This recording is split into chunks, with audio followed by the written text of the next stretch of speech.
Hello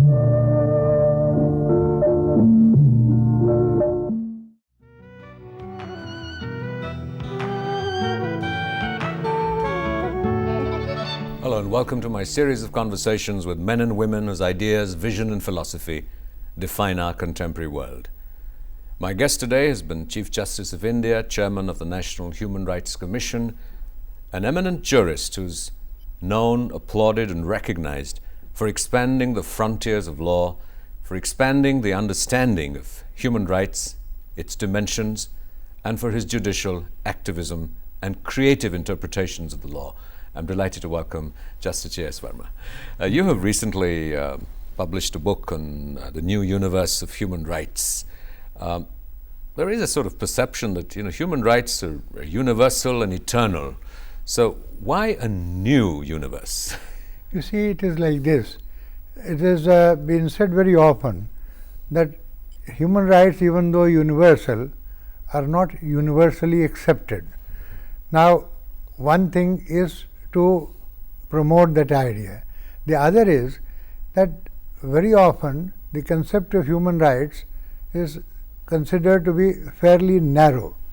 Now, it's time that people realize that human rights, every aspect of human dignity is a human right, and therefore what we began with considering civil and political rights alone as human rights is really not the entire canvas. Your contribution to this discourse has been in equating human rights with human dignity.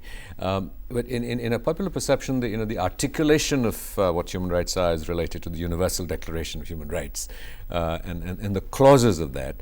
So in practice, what are the implications, what are the processes that help expand the space for human rights? Without the economic, social and cultural rights, which you find in the ICCPR and the other Covenant on Economic, Social and Cultural Rights of 1966, which really were brought into force in 1976, they have to be read along with the Universal Declaration of Human Rights.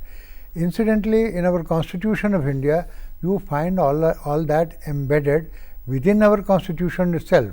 And as I have seen always, I have never needed to go outside the Constitution of India to find what the human rights are, because if you read together the fundamental rights in Part 3, that is the rights of the individuals, which are sacrosanct, beyond erosion by the state, the directive principles of state policy, which are the principles fundamental in governance, which deal with the economic, social and cultural rights of the people, and together with that, they later introduce fundamental duties of every citizen in Article 51A, which is the only article in Part 4A.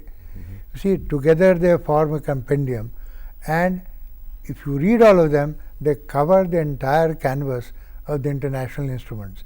Now, let us look at it this way. What is the meaning of right to vote or any other civil or political right if a person cannot have adequate means of livelihood, if there is no literacy, if the health care is very poor?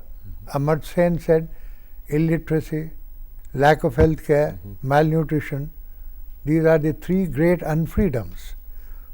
Now, you see, unless you have all of them, and that is what you find reflected also in the Millennium Development Goals. In a sense, this is a law expanding the boundaries of human rights beyond the letter of the law, and you are using, in a sense, its spirit to expand this.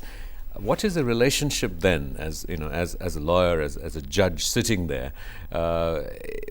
It sort of borders on the notions of justice in some ways, which is an area of great interest to you, and we'll come to that later. In that sense, that the law recedes, and it's the notion of justice that prevails. It may not be very appropriate to say that this is something which has been expanded. What we have done is to expand our thinking.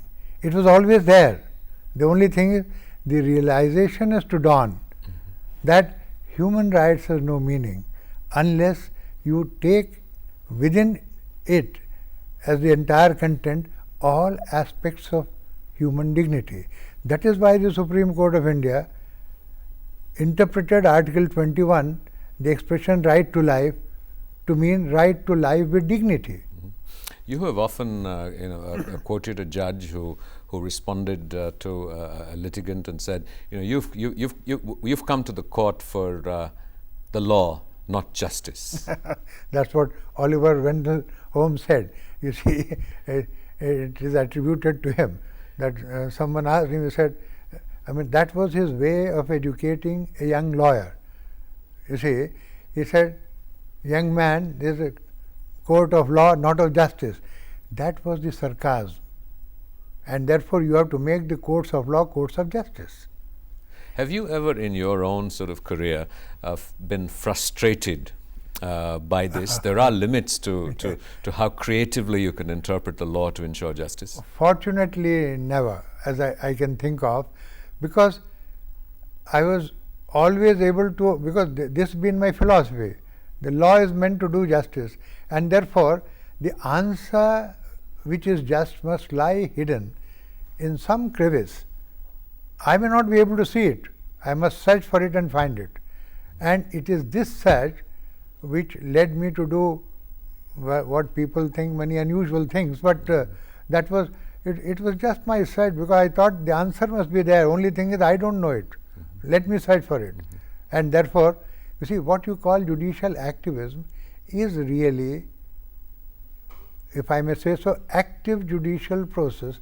After all, judicial activism is a part of the judicial process, and unless it is founded on juristic principles, either those which are already there or those which have been developed and created, it is not really judicial process, it would be ad hocism. And I don't believe in ad hocism. What is needed is that every decision of a court, be it labeled as judicial activism, should have a precedent value, so that it can be applied to similar situations in the future, and it must either be founded on an already existing juristic principle, or it must help to evolve a new principle. For example, continuing mandamus, which in the Hawala case we were able to talk of, is an accepted part of the judicial process now, mentioned also in many established foreign journals. Has it not been frustrating for you that in many cases of judicial activism, such as Hawala, where you were seeking to put pressure on the investigating agencies to come in and take decisive action and investigate it conclusively, they just sort of fobbed you off with the charge sheet? That only goes to show that unless in the system everyone performs his or her task, the end result may not be achieved. Now, you see, so far as Hawala is concerned, the positive aspect I will first talk. You see, there is the other aspect also which you hinted at.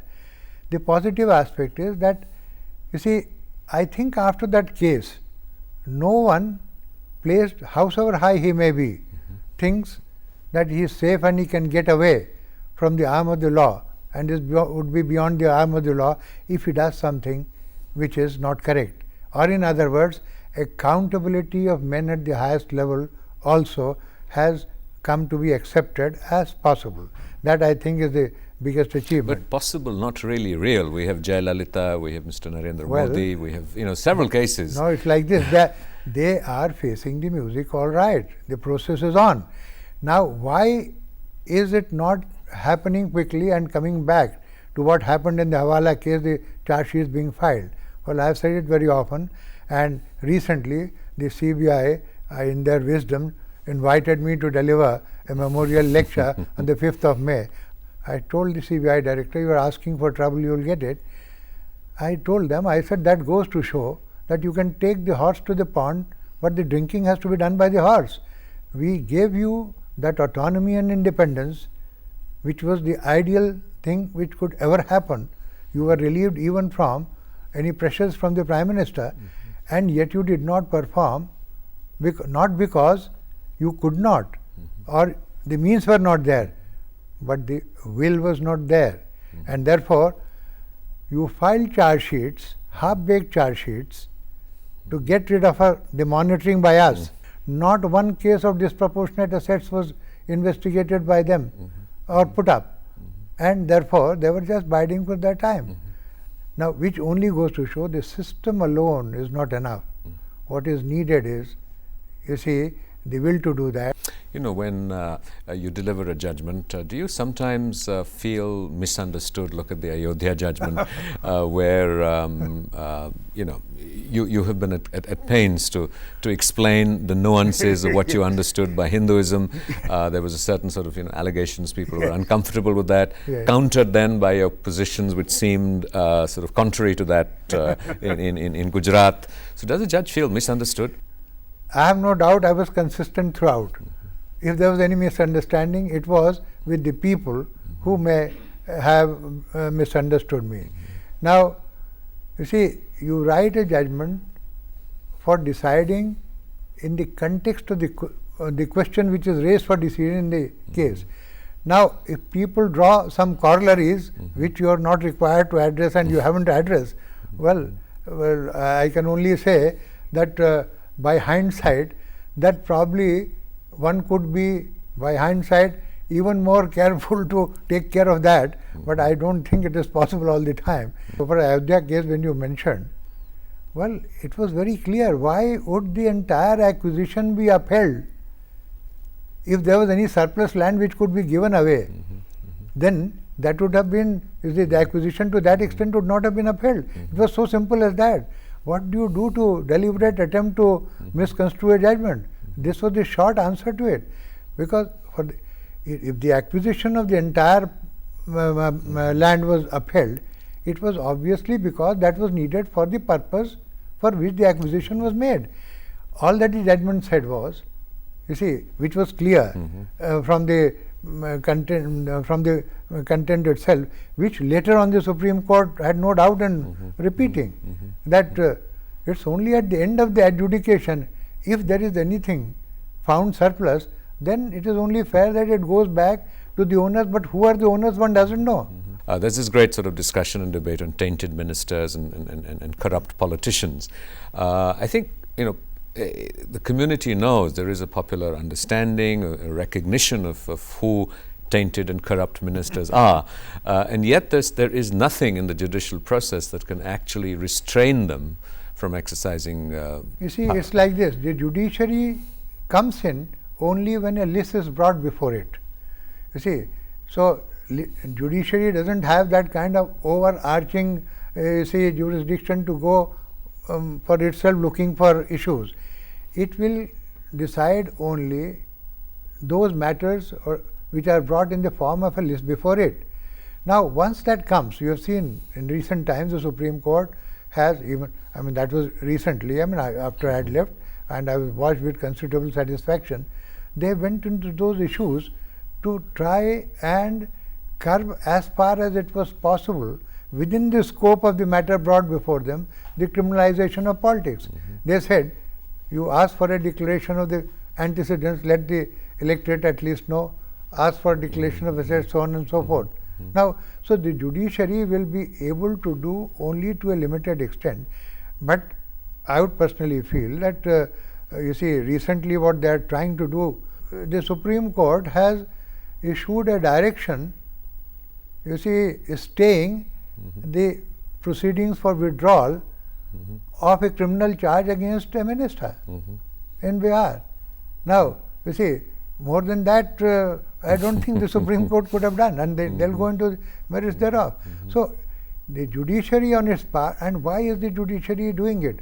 Because someone else who is required to do it is not doing it. So, while people talk of judicial activism, they should also remember that the process of judicial activism, this phase of judicial activism, has come up because of the inaction of other branches.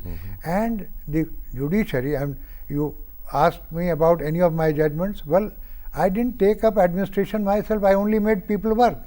Now, for example, take the Hawala case. I didn't, you see, investigate myself or set up a different body to investigate.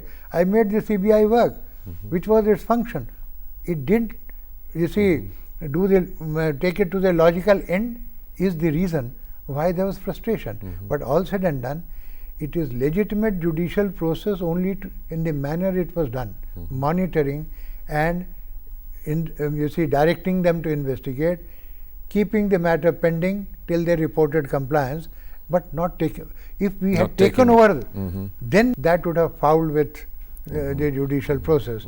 And therefore, the biggest test for us in the Hawala case was to keep within legitimate bounds, and therefore, whatever may have been criticism at that time, but no one has been able to point out as yet any flaw. So far as the judicial process is concerned, it may have been an innovation. Now, see, for example, now I am tempted to mention of one order particularly which I made, which raised a lot of hue and cry. The day when I made an order that the CBI director will report only to the court and to no one else, howsoever highly he may be placed. You see, now, well, people commented that the Supreme Court and I in particular had taken over the administration of the Government of India. This also sort of implicitly assumes a sort of a responsibility on the part of the judge. What happens? The judge is fallible. Isn't the judge in this sense sort of replacing another authority? I'll tell you. You see, that was something which we had to think at the spur of the moment, and now it can be said. In the in-camera proceeding, what we did was we just heard what the CBI director and the other officers had to say. We never made any observations. We never told them anything, you see. And the Attorney General and earlier the Solicitor General and the amicus curiae, they were all present. I mean, they were parties to it. Now, when the CBI director mentioned, you see, with considerable discomfort, that there appears to be occasion to interrogate even the then Prime Minister. Well, we had to think quickly what to do. So, what we quickly thought was, rule of law must be maintained, but you see, there is a certain area which must be left to the political process, and there should be no instability at the center. Rule of law to be maintained, CBI director must be answerable to someone. Merely asking him to report will ensure an internal check, because he will know that even though he is not to report to his political superiors, but then he has to report to the court, and the court can, if he goes wrong or does something wrong, you see, so that accountability was enforced in this manner. But you see, we didn't mention why, because there is no provision in our constitution for President's rule at the center. And therefore, if the Prime Minister had to be interrogated, we didn't want any instability either within the country or any international repercussions. Only the political process had to take care of. So, this is how quickly, and we had to do. There's an extraordinary situation.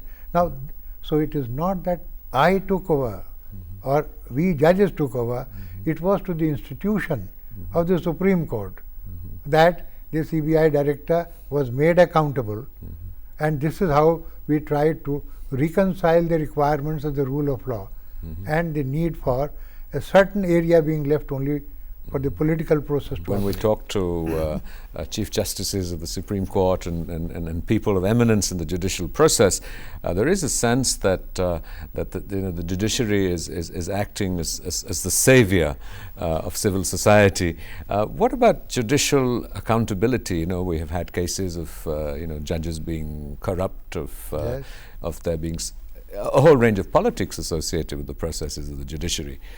How do you look at the idea of judicial accountability, and what systems would you look at? Well, so far as I am concerned, I have always been very clear about it, and I think I have been fairly vocal. You see, from 1991, I said it also in my judicial pronouncements. In 1991, when the question arose in Veeraswamy's case of the applicability of the Prevention of Corruptions Act to the High Court and Supreme Court judges, well, I was the lone dissenter who said this act won't apply because it won't work. There is a felt need, enact a new law, because I have always been for an effective mechanism for enforcing judicial accountability at the highest level, that is, for all judges of the High Court and the Supreme Court, including the Chief Justice of India. The only caveat has to be that the mechanism has to suit the level at which it has to operate. For the subordinate judiciary, you have Article 235, that is, the High Court controls the higher judiciary. So for the higher judiciary also, so for adjudication of any allegation is concerned, it must be invariably only by a body of judges and no one else. No executive, political or bureaucratic or any other branch must come in. It must be only by a committee of judges. But then you see there ought to be a mechanism to provide for that, and that is why, having said that in the 1991 judgment, many of my lectures, including P.K. Goswami Memorial Lecture in 94-95, so many other lectures, then as Chief Justice of India on 7th May 1997, I had 3 resolutions passed unanimously. One was for the declaration of assets by everyone, I making my own declaration to begin with, and my colleagues following suit. Then a code of conduct called the Restatement of Values of Judicial Life. And the third, the need for an in-house mechanism to make inquiries by the Chief Justice of India and some senior judges, because no individual Chief Justice of India, along with some senior judges, if they find that there is any allegation which requires inquiry, well, that ought to be inquired. How do you respond to the private member's bill of Fali Nariman that looks at transparency, providing information? Well, according to me, that's only a part of it. Actually, with Fali, I have had a long discussion some time back, and I also gave him a copy of these resolutions that I am talking of. And I wish Fali's bill was far more comprehensive to include all this, so that at least the message would have gone in the Parliament itself that the judiciary is not shying away from it. You see, I give a very obvious example. Section 302 punishing for murder in IPC applies to everyone, including every one of us. No judge complains, why does it apply? If you don't have to, if you are not prone to commit murder, why should you?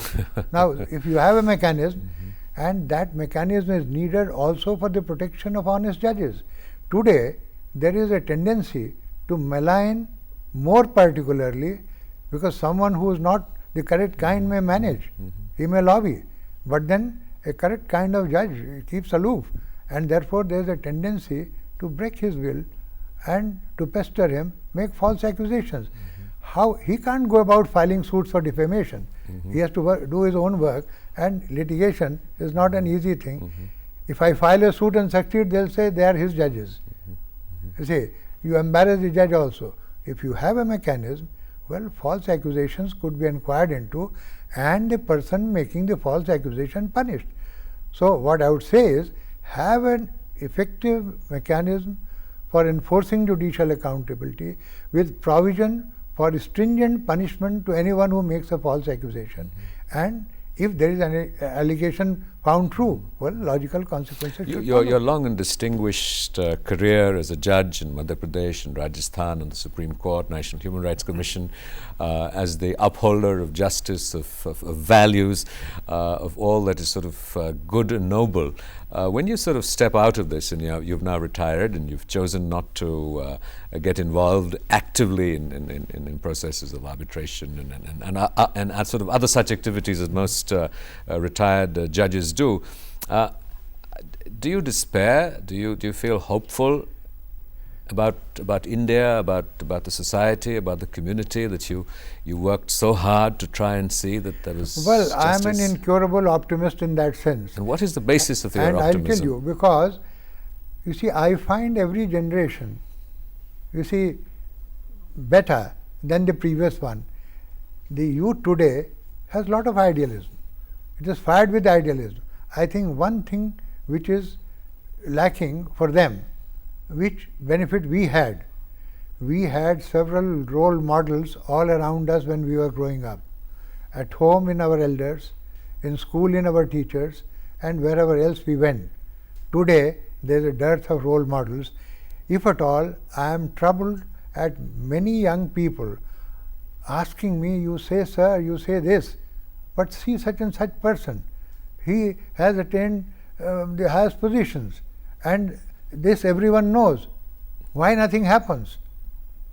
Well, I think, you see, you talked of my not doing many things which seem to be the normal thing to do.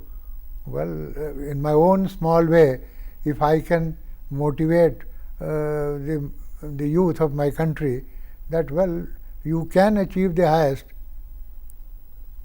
even with these methods, I mean, that is not doing many things which seem to be the in things these days, well, I think I would have made a small contribution in that direction. If we can, you see, help the youth to think that there is, and this is the land of Mahatma Gandhi. I mean, he was a very successful lawyer. He left everything to put on a loincloth, and today also we find he was the true world citizen. He influenced not only all of us in the country.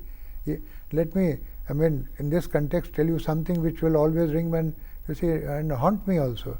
Ismail Muhammad, when he was the Chief Justice of South Africa, a person of Indian origin, he came here at a private dinner hosted by Mr. I think Dr. Singhvi, Mr. Gujral, I and a few others were there. And suddenly Ismail Muhammad said, he said, you gave to us a strapling, uncertain, hesitant young lawyer by the name of Mohandas Karamchand Gandhi. We gave him back to you as the Mahatma. What troubles us is you could neither save his body nor his soul. We regret having given him back to you. Well, sir, you have indeed walked in the footsteps of the Mahatma, and thank you very much for being a role model for us. Thank you very much. Thank you so kindly.